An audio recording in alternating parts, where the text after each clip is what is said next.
नमस्कार दोस्तों, आप सबका प्यार हमें भरपूर मिल रहा है और हमारा चैनल अब बहुत ज़्यादा लोकप्रिय हो रहा है।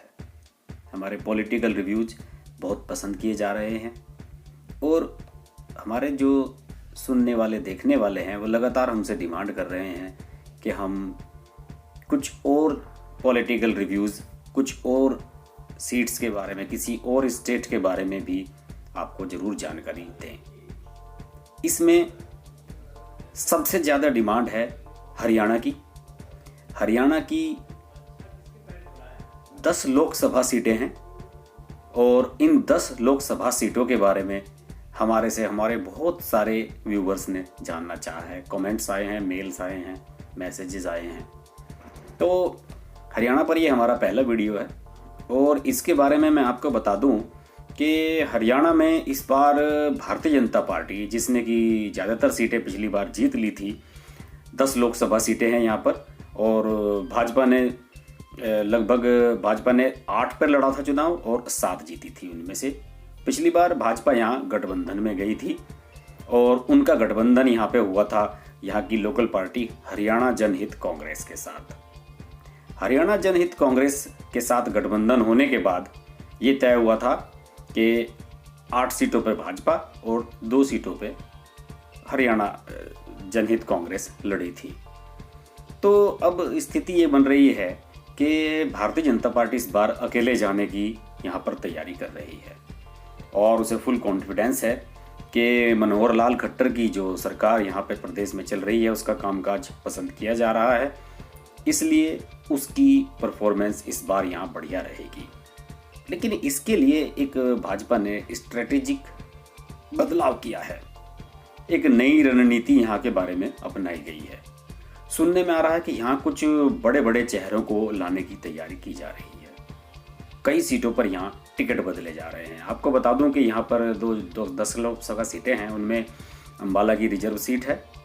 इसके अलावा गुड़गांव, फरीदाबाद, करनाल, कुरुक्षेत्र, सोनीपत, सिरसा, ये भी रिजर्व सीट है, रोहतक, हिसार और भिवानी महेंद्रगढ़ सीटें हैं। इनमें से 4-5 सीटों पर भाजपा ने लगभग नाम अपने फाइनल कर लिए हैं। बिल्कुल खास तौर से एक स्ट्रेटेजिक भाजपा की रणनीति यहाँ पे नजर आ रही है। पिछली बार रोहतक जो है उस सीट को भाजपा नहीं जीत पाई थी। रोहतक को यहाँ के पूर्व मुख्यमंत्री भूपेंद्र सिंह हुड्डा का गढ़ माना जाता है और उनके बेटे दीपेंद्र हुड्डा पिछली बार भी यहाँ से जीतने में सफल रहे थे। यानी कि मोदी लहर भी हुड्डा परिवार पर भारी नहीं पड़ पाई थी और उन्होंने ओम प्रकाश धनखड़ को हराया था, जो कि अब स्टेट गवर्नमेंट में मंत्री भी हैं।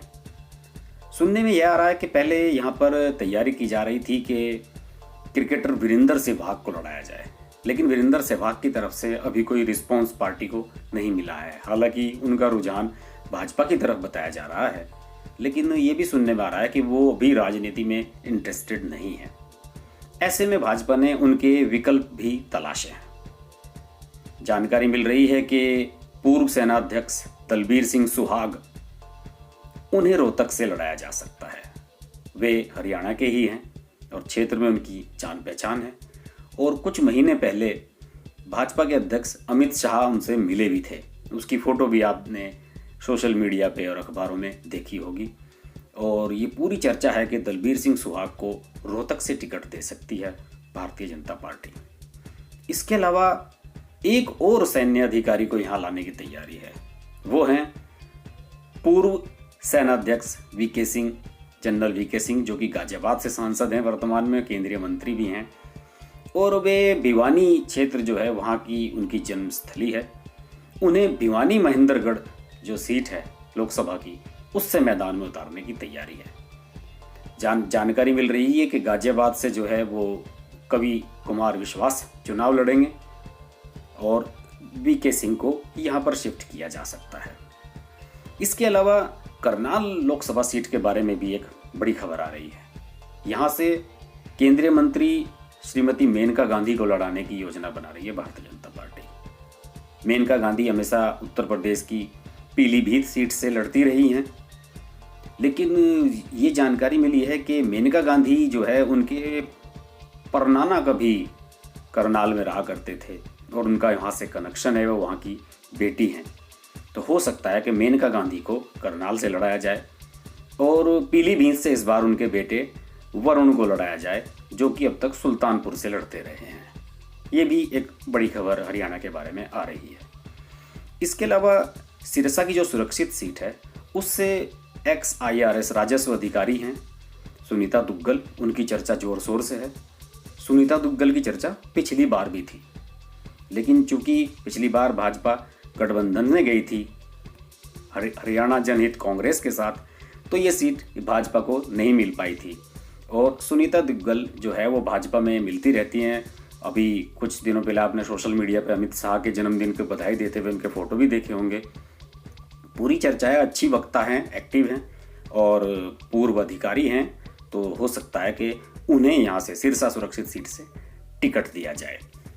इसके अलावा सोनीपत की जो सीट है उसको लेकर भी टिकट बदले जाने की चर्चाएं थी, लेकिन सुनने में आया है कि जो वर्तमान सांसद है रमेश कौशिक, उन्होंने अपना दावा मजबूती से ठोक दिया है। उन्होंने कहा है कि मैं नहीं छोड़ूंगा और मैं यहीं से ही लड़ूंगा।